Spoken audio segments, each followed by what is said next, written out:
You find me at the top of our drive this morning because we are finally attempting to install our roadside mailbox, which I made quite some time ago and have subsequently tried to erect, but the soil is prohibitively difficult to dig by hand. So we've been making use of this bad boy, which I recently introduced you to. It's a piece of equipment we're borrowing, we haven't bought it.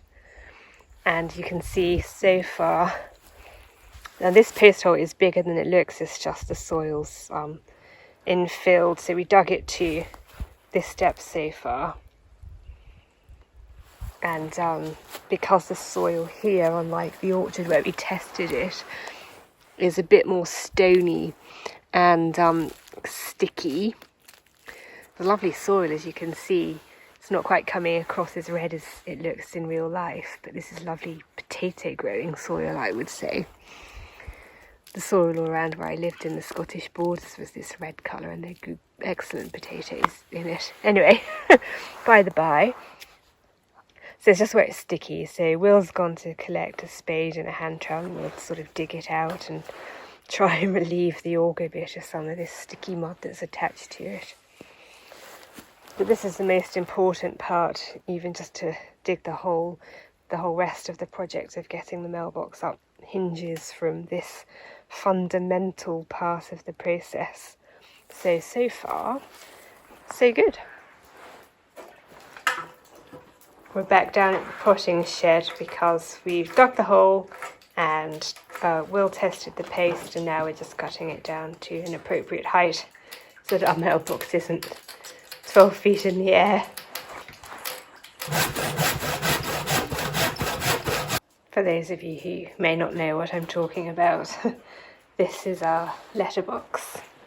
I made this. Obviously the idea is letters go in the flap and around the back. There's a little padlock here which holds the lid closed, and then we come along and we open the lid and our post is inside.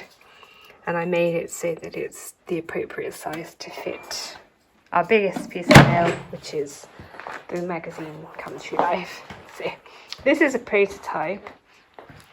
If this works, then we'll probably make a replacement one that's better.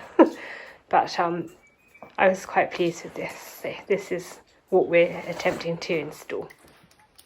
In order to attach the post box to the post, Will's decided to remove a little notch of wood here on either side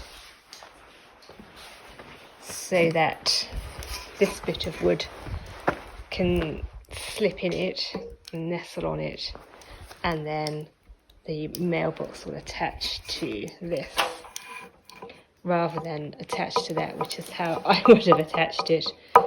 Because apparently that means it's being attached to the end grain and it won't be secure enough. Our opinions may vary as to whether this is strictly necessary, but this is still a clever solution, and Will may well be proven right. Will's just finishing off making those notches we were just talking about with one of his excellent chisels.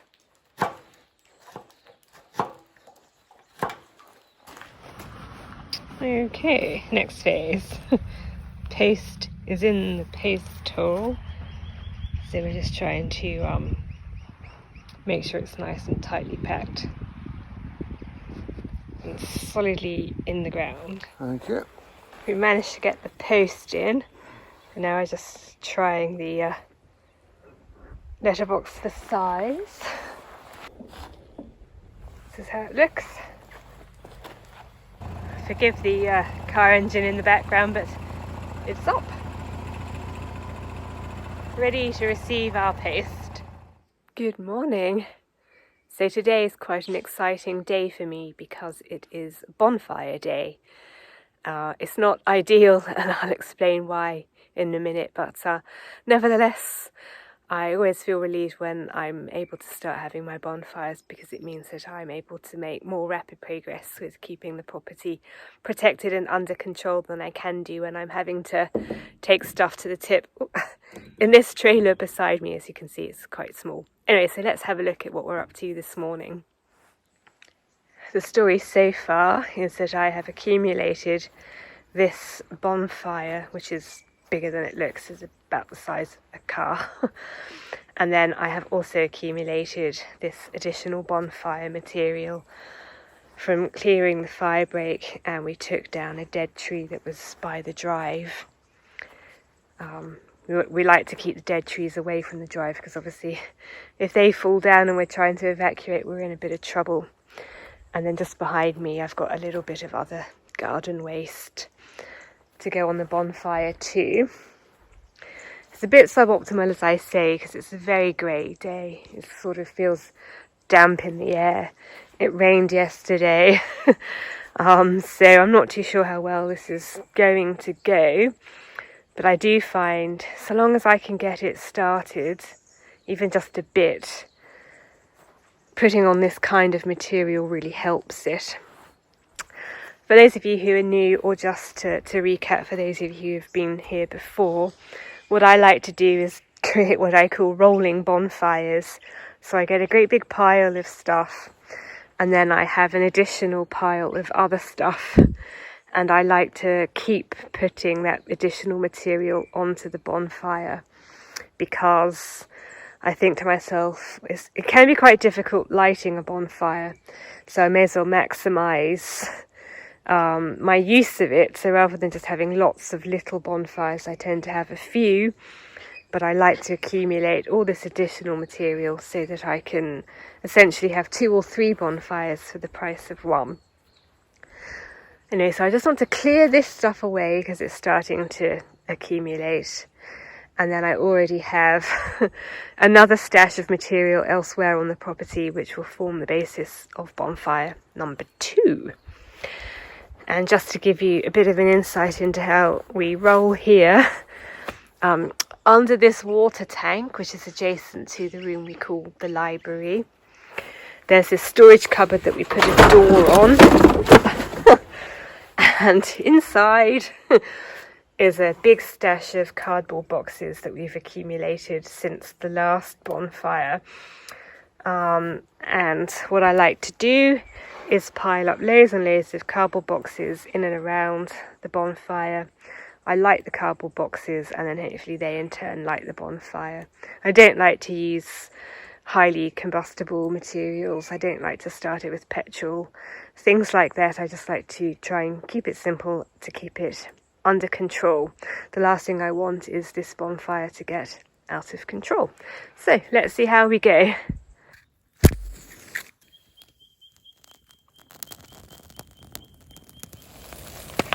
We could be in business. There was quite a lot of tea tree on there. And tea tree burns and burns and burns. That's one of the reasons it's the main plant, really, I like to keep under control. All that oil, you see. There we have it. It's about an hour later, and I've managed to clear the lawn. I managed to clear this pile of garden waste, and I've sort of squashed it all up.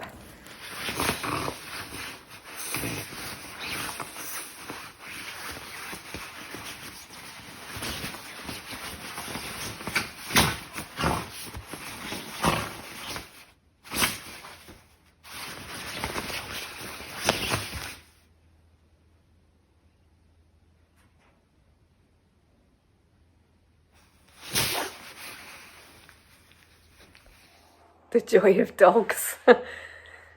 You find me all glammed up here, away at a secret destination. Not secret. I'm in my in-laws' house, and we are preparing to enjoy the coronation of the King of England, and we're having a barbecue, as you might expect. Although it's raining, that's okay. I'm used to that. I'm British.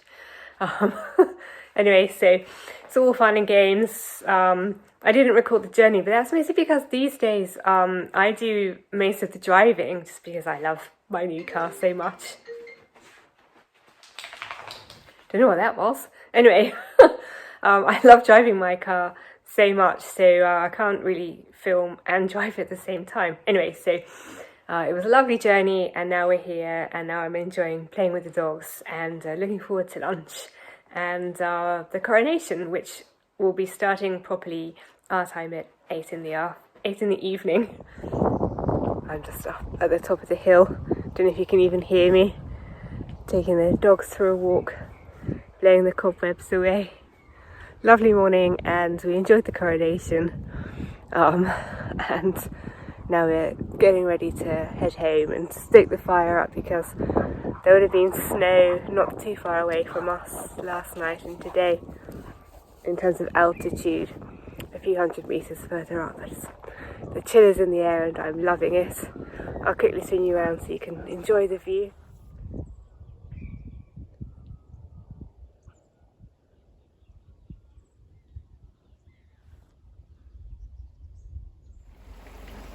We're just heading home from our trip.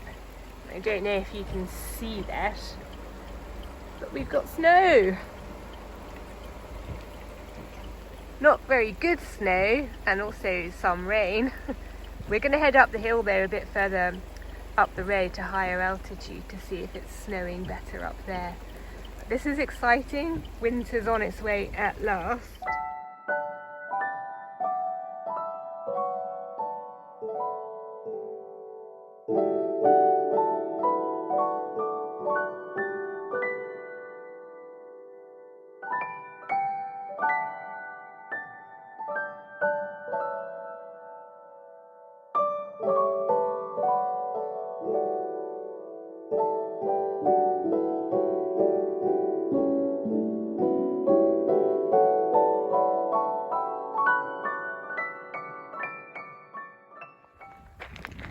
We just drove past the drive to our property and came up the hill a little bit, and look what we've discovered.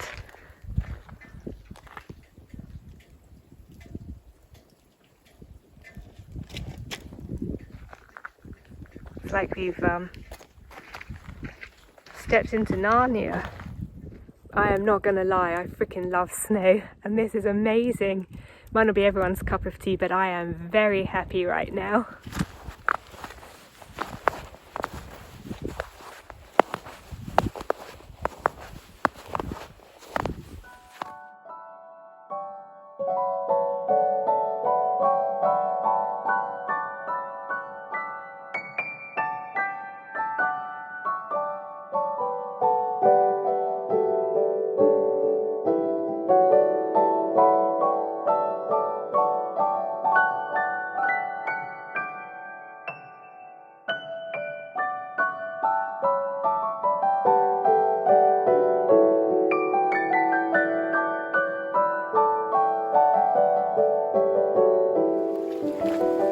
Made it home from our weekend away. Here's the situation here. You can see we've got the snow. It's sort of starting to lie on the ground, but we've also had a lot of rain, so that might be inhibiting it. But this is lovely to see. I just lit the range, you might be able to see some of the smoke drifting by.